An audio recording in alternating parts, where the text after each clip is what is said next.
Con su venia, diputada presidenta, mesa directiva, medios de comunicación, al pueblo de Chiapas, compañeras diputadas y compañeros diputados. El pasado jueves 28 de mayo del presente año, junto a mi compañera diputada Marcela Castillo Atristain, hicimos entrega a esta soberanía de dos iniciativas encaminadas a prevenir y sancionar la violencia política contra las mujeres en razón de género.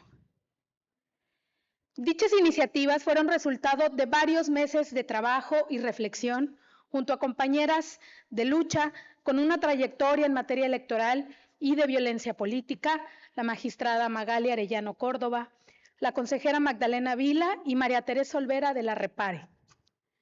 Nuestro agradecimiento especial al magistrado presidente del Poder Judicial, Juan Carlos Moreno Guillén, por su acompañamiento, asesoría con su gran y amplia experiencia en este proceso de construcción de estas iniciativas. Quiero comentarles un poco acerca de ellas.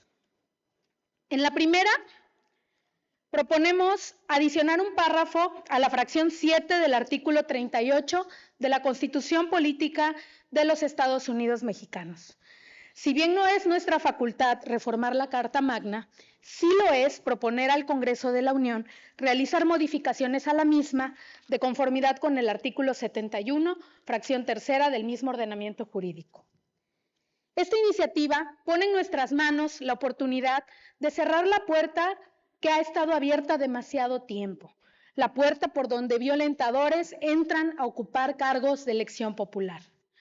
Desde la reforma del 2023, conocida como Ley 3 de 3 contra la violencia, el artículo 38, fracción séptimo, ya suspende los derechos políticos a quien tenga sentencia firme por delitos como violencia familiar, violación a la intimidad sexual y sí, por violencia política contra las mujeres en razón de género.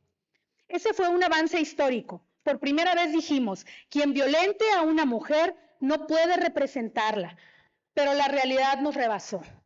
La fracción séptima actual solo habla de sentencias firmes por este delito, pero en la vida real, la violencia política contra las mujeres en razón de género no siempre llega a una sentencia penal, y ahí está la trampa. Muchas veces se queda en los tribunales electorales o en los soples, y ahí una autoridad jurisdiccional electoral o una autoridad administrativa electoral determina que un candidato, un funcionario o un partido ejerció violencia política de género y ahí se queda. Les imponen una multa, les inscriben en el Registro Nacional de Personas Sancionadas, pero en el siguiente proceso se vuelven a registrar porque existe este vacío legal. Ellos siguen llegando a espacios de poder y desde ellos siguen violentando a otras mujeres. Por ello, en estos párrafos que proponemos modificar, busca que también se suspendan los derechos a quien tenga resolución firme de autoridad administrativa electoral o sentencia firme de autoridad jurisdiccional en materia electoral, que se determine responsabilidad por violencia política de género en cualquiera de sus modalidades y tipos. En palabras simples, si el INE, el Tribunal Electoral de cada estado o los OPLES en los estados ya dijo en una resolución o sentencia que alguien cometió violencia política contra una mujer en razón de género, no puede ser candidato o candidata. ¿Por qué es necesario, compañeras y compañeros diputados? Porque la violencia política es un delito de poder. Se ejerce desde los cargos para conservarlos. No podemos combatirla dejando que los violentadores sigan apareciendo en las boletas. Porque muchas veces las víctimas no denuncian penalmente por miedo. El camino electoral es más accesible. Si no reconocemos esas resoluciones, dejamos en indefensión a miles de mujeres. Y porque el estándar debe de ser el mismo. Hoy, si le debes la pensión a tus hijos, no puedes ser candidato.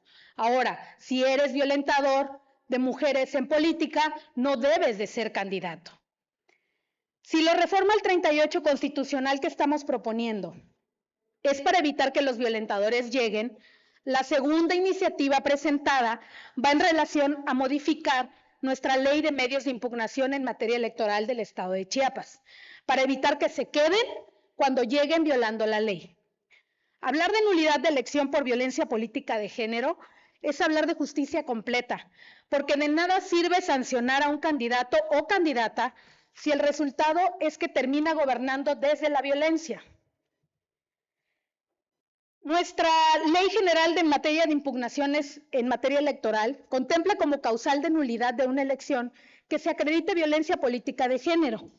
Pero es importante adicionar esta causal porque la violencia política rompe la equidad en la contienda.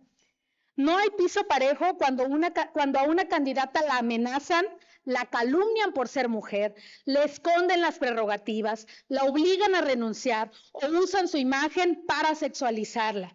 El voto que obtiene su contrincante no es un voto libre, es un voto obtenido con violencia, y una elección ganada con violencia es una elección ilegítima. Cuando el Tribunal Electoral del Estado de Chiapas anula una elección por violencia política en razón de género, no solamente vamos a castigar a la persona que comete la violencia, se envía un mensaje claro a la víctima.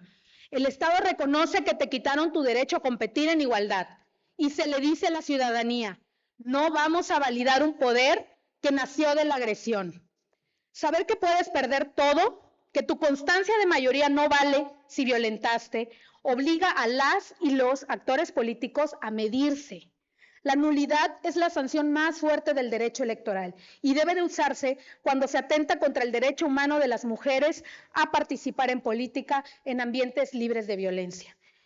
Y esto cobra mayor sentido hoy, cuando nuestro gobernador, Eduardo Ramírez Aguilar, ha propuesto públicamente enviar a este Congreso una iniciativa para garantizar que más mujeres compitan en el siguiente proceso electoral y lleguen a gobernar a los municipios. Esta es una medida afirmativa, valiente y necesaria.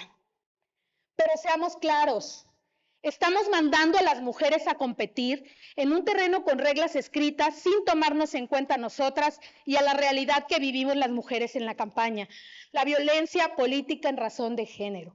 Nuestro gobernador ha mencionado que es necesario que más mujeres participen. Eso es muy valiente y va a ser valiente de las mujeres que entren en estos procesos electorales, pero no podemos enviarlas a contiendas con reglas que han sido escritas sin pensar en nosotras y en lo que vivimos todos los días en una campaña electoral.